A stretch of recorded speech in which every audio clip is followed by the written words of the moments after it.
सभी इष्टप्राण दादा एवं माताओं को मेरा रानंदित जय गुरु। आशा करता हूँ आप लोग सही सलामत होंगे। परम प्रेममय श्री ठाकुर अनुकूल चंद्र जी के श्री चरणों में मेरा कोटि कोटि प्रणाम। परमाराध्या जगत जननी श्री श्री बड़मा के चरणों में मेरा शतकोटि प्रणाम। परम पूज्यपाद श्री श्री आचार्य देव और सभी ठाकुर परिवार के चरणों में मेरा कोटि कोटि प्रणाम। परम प्रेममय श्री श्री ठाकुर अनुकूल चंद्र जी सभी को बचने बढ़ने के लिए पंचे नीति दिए हैं। यजन याजन इष्टभृति स्वस्थ सदाचार। इष्टभृति इष्ट यानी मंगल, इष्ट के भरण पोषण के लिए जो हमारा कर्तव्य है वो करना यानी इष्टभृति। जैसे कि मेरा परिवार है, मेरे परिवार में जो भी सदस्य हम सब एक साथ रहते हैं, सभी का भरण पोषण करने का जिम्मेदारी मेरी है। तो मेरा कर्तव्य है, मेरा फर्ज है कि इन लोगों को भरण पोषण करना मेरा दायित्व है। तो मैं कैसे करूं, किस तरह से करूं, और मैं करता भी हूं।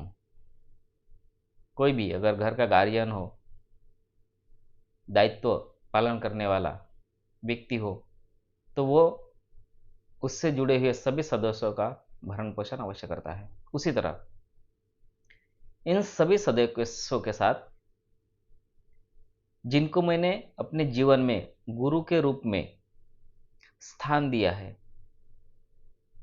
जिनकी सद्दीक्षा मैंने ली है, जो मेरा भगवान है, जो मेरे ईश्वर है, जिन्हें मैं ठाकुर जी कहता हूं, परिवार के सभी सदस्यों के साथ साथ मेरे गुरु का भी भरण पोषण करना मेरा दायित्व है, मेरी जिम्मेदारी है।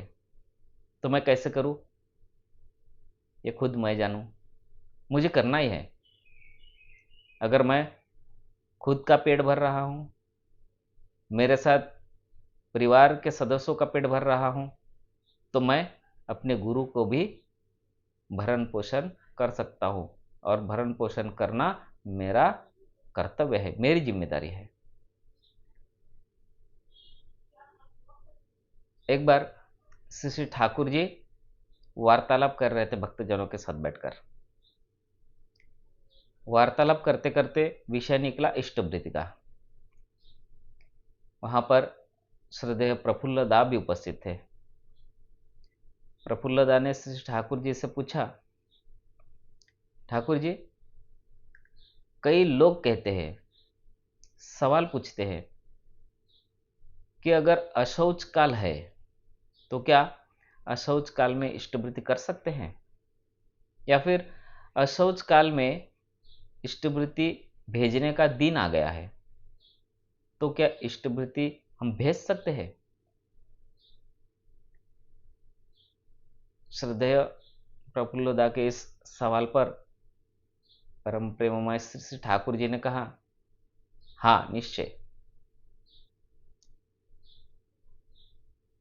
आगे श्री श्री ठाकुर जी कहते हैं,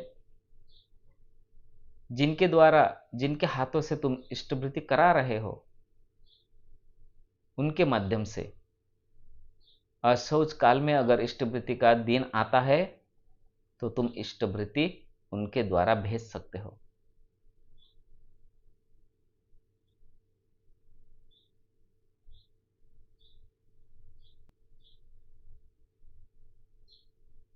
आगे श्रद्धेय दादा पूछते हैं, ठाकुर जी, कुछ लोग अशौच काल में इष्टभृति का पैसा निकाल कर रख देते हैं और अशौच काल जाने के बाद एक साथ इष्टभृति का पैसा लेकर मंत्र पाठ करके उसे भेजते हैं।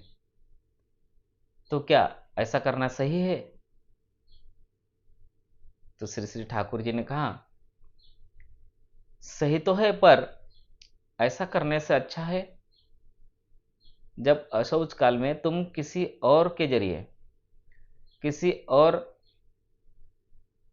इष्ट भ्राता हो या आस पड़ोस के कोई सदस्य हो, उनके हाथों से इष्टभृति करवा रहे हो, उनके हाथों से नित्य इष्टभृति हर दिन करना, मंत्र पाठ करना और 30 दिन के दिन भेजना, यह सबसे अच्छा मार्ग है।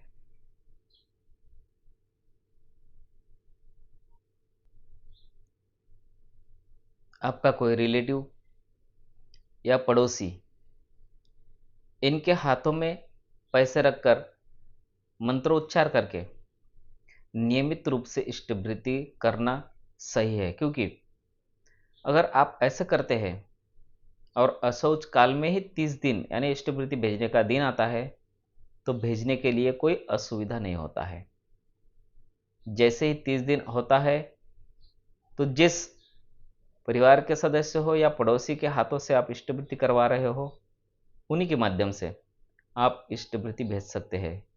ये सबसे अच्छा मार्ग है।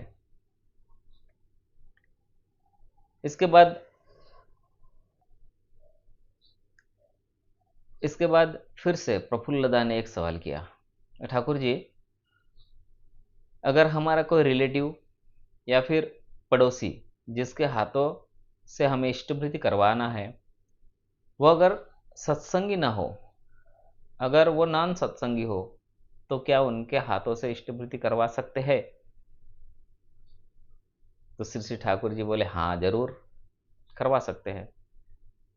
जैसे कि पुरोहित का कार्य आप सभी को मालूम है, उसी तरह आप अपने पड़ोसी या फिर आपके रिलेटिव जो कि नॉन सत्संगी है, उनके हाथों में पैसा रखकर मंत्रोच्चार के साथ नियमित रूप से इष्टभृति करवा सकते हैं। और उन्हीं के हाथों से अशौच काल में अगर 30 दिन हो भी जाता है तो आप इष्टभृति भिजवा भी सकते हैं। परम प्रेममय श्री ठाकुर अनुकूल जी ने हर एक तरह से बहुत आसान तरीके से हर चीज को समझाकर हमें बचने और बढ़ने का राह दिखाया है। सिर्फ जरूरी है उसे खोजने की, उसे जानने की कोशिश करने की। अगर कोशिश करेंगे तो हर समस्या का समाधान हमें मिल जाएगा।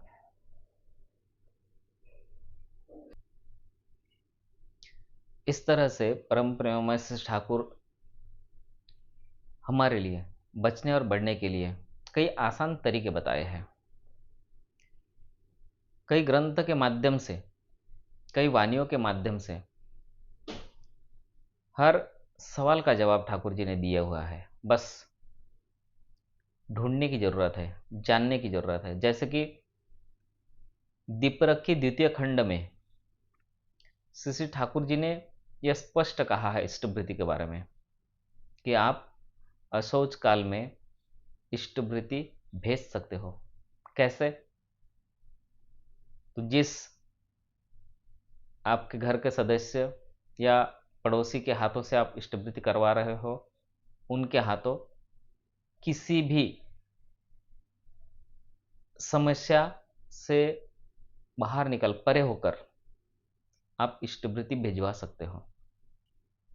उनके हाथों में इष्टभृति का पैसा देकर मंत्रोच्चार करके पुरोहित जिस तरह से काम करते हैं उस तरह से इष्टभृति करवाकर इष्टभृति भी भेज सकते हो। बहुत सरल मार्ग है इष्टभृति भेजने का और करने का। अशौच काल में श्री ठाकुर जी ने कहा है। तो हम चाहते हैं कि हमारा भी मंगल हो, हमारा भी अच्छा हो। कौन नहीं चाहता कि हमारा मंगल हो, हमारा अच्छा हो, भला हो? सभी चाहते हैं। इसलिए सभी को अच्छा रखने के लिए, अच्छा देखने के लिए श्री श्री ठाकुर जी ने दिया है इष्टभृति।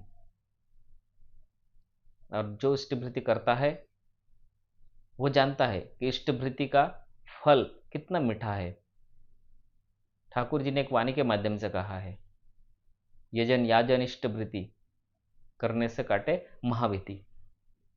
डर नाम की चीज ही नहीं है अगर हम इष्टभृति नियमित रूप से करते हैं और भेजते हैं 30 दिन होने के बाद।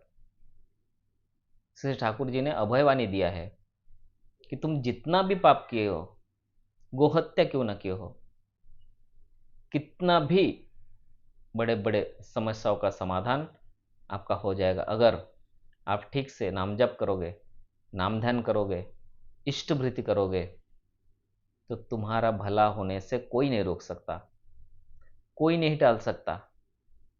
इसलिए आप सभी ये जरूर कोशिश करेंगे कि परम प्रेममय श्री ठाकुर अनुकूलचंद्र जी ने बचने और बढ़ने के लिए जो जो भी माध्यम से हमें आचरण करने की वानियाँ दी है या ग्रंथ के माध्यम से करने के लिए सूचित की है, उनका हम अनुपालन करें, आचरण के माध्यम से करने की कोशिश करें, ताकि हमारी जिंदगी हंसी और खुशी से यूं ही बना रहे। सभी के साथ हम बचने और बढ़ने का एक नया राह खोज पाए। आप सभी अच्छे रहिए, सुख शांति से रहिए और प्रभु को याद करते रहिए। नाम ध्यान और ठाकुर जी का इष्ट कर्म से यूं ही हमेशा खुद को सही राह पर चलने का प्रयास करें। एक और सुंदर वीडियो के माध्यम से मिलते हैं। आशा करता हूँ आज की जानकारी आपको अच्छी लगी, तो ये चैनल सब्सक्राइब कीजिए और अपने परिचय के सभी लोगों तक पहुंचाइए, ताकि उन्हें भी ठाकुर जी ने इष्टभृति के बारे में क्या कहा है इसकी जानकारी मिल सके और उनके समस्या का समाधान भी हो जाए। तब तक के लिए आज्ञा दीजिए।